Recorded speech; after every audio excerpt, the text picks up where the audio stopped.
This is me in a fitness rut, and since you clicked on this video, I'm guessing you are too. Maybe you just got back from an epic trip, or you're taking a break from working out, feeling super unmotivated and don't know how to get back on track. We've all been there, and I'm on the other side of that slump now, so this is going to be your guide on how to get motivated, get out of that fitness rut, and actually stick to your workout goals. And if you stay till the end, I'll also show you the exact workout that helps me get motivated again and back on track fast after a break.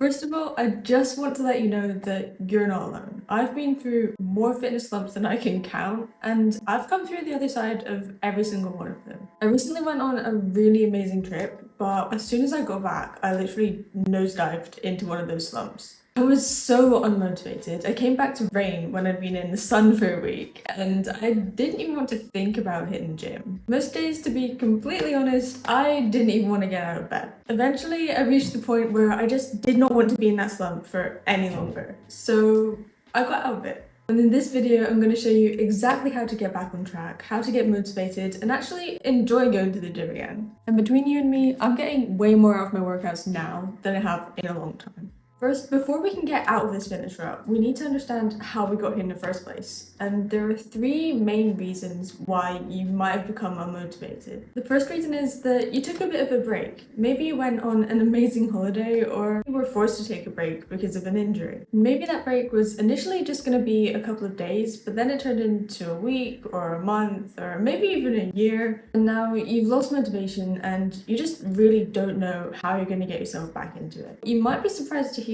but sometimes taking longer breaks is actually necessary because you're putting stress on your body when you go to the gym. And in a lot of ways, this stress is good because it helps your body know that it needs to adapt and either build strength or build muscle. But over time and over multiple workouts, that stress can actually build up and accumulate. And sometimes your body just needs more time to recover. This might leave you feeling achy or tired all the time or just unmotivated. Another thing that people always seem to forget about is that your body is smart and it knows your limits. So if you're feeling like that lack of motivation, then it could be your body telling you that you're getting close to an injury. This actually happened to me near the start of my fitness journey. I just had zero motivation for like a month straight, but I kept pushing and kept going back to the gym. And because I enjoyed having my little routine, I basically just ignored what my body was telling me.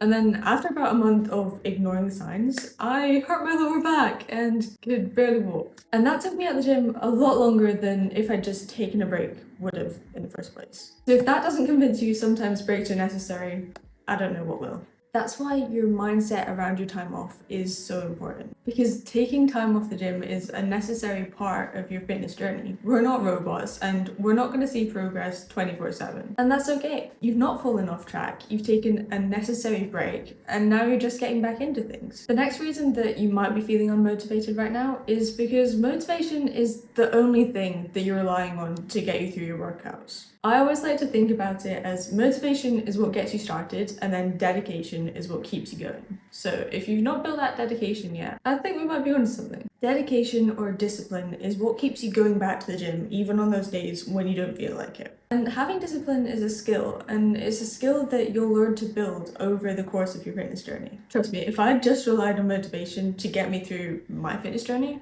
I would only have lasted probably a week in the gym. The results you see in the mirror, hype workout playlists, pre-workout, and motivational videos can only get you so far when it comes to motivation, because eventually the results you see are going to start to slow down and you're going to lose that motivation pretty quickly. To help build that dedication, there's two practical things that I want you to do. The first one is don't base the success of your workouts or your fitness journey purely on the results that you see in the mirror, because building muscle and seeing those changes takes time. Instead, a much more effective way to help give you consistent motivation and actually stay dedicated is noting down your achievements in the gym. So can you run faster than you could last week? Can you run further? Can you lift a bit heavier, even if it's just 1 kg? Did you try a new exercise? Did you push yourself harder than you did last week? It's recognizing all these little wins that will help you stay motivated and build that discipline, because you're going to be excited to improve on the wins that you achieved last week. And even the tiniest achievements will add up over time and you're going to see massive results. So it is a skill that takes time to develop, but trust me, over time, going back to the gym day after day and doing your regular workout program will just become more of a habit, and you won't even think twice about building discipline because it's already going to be there.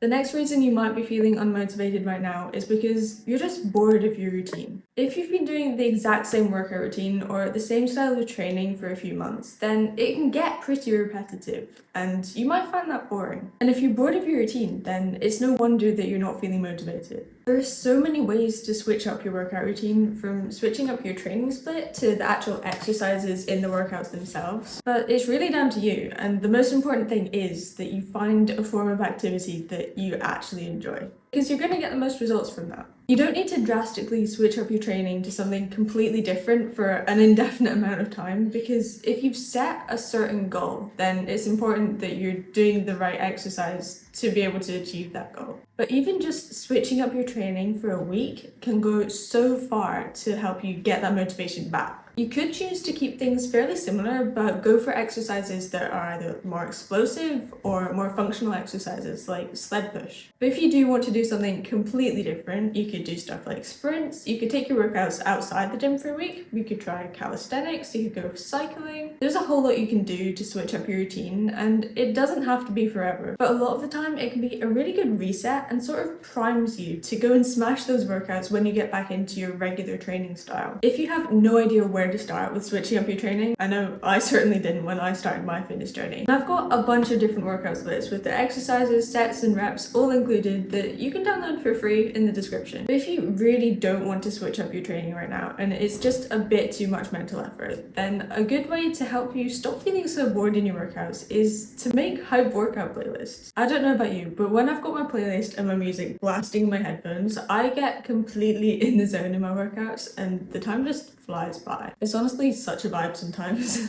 So if you want to listen to what I'm listening to, I'll pop a couple of my playlists in the description as well, so we can get motivated together. I feel like the music I listen to in the gym also depends on my mood for that day, so whether I want something really hype or something more chill. I've also been enjoying movie soundtracks recently. I think I've listened to the Spider-Man soundtrack on repeat for the last 2 weeks. It's a must. Go listen to it. And it came out a while ago, and I've not even seen the movie. Do you do that? Do you listen to the soundtrack of the movie before you've actually seen it? It can't be just me.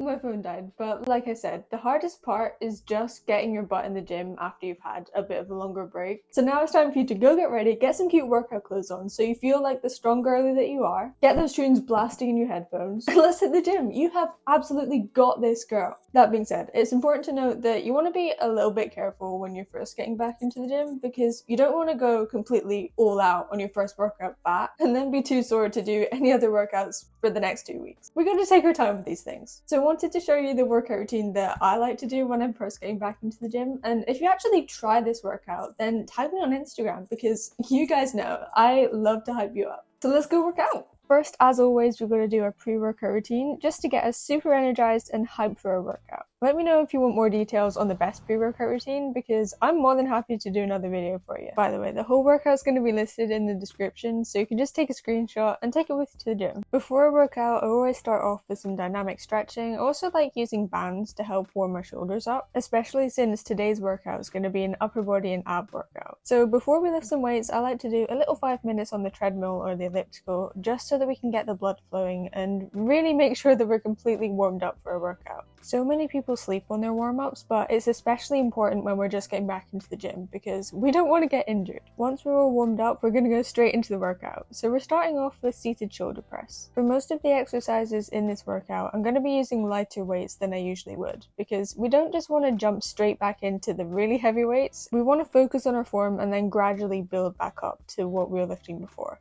So make sure you're not rushing the movement and really just control the dumbbells all the way up and all the way down.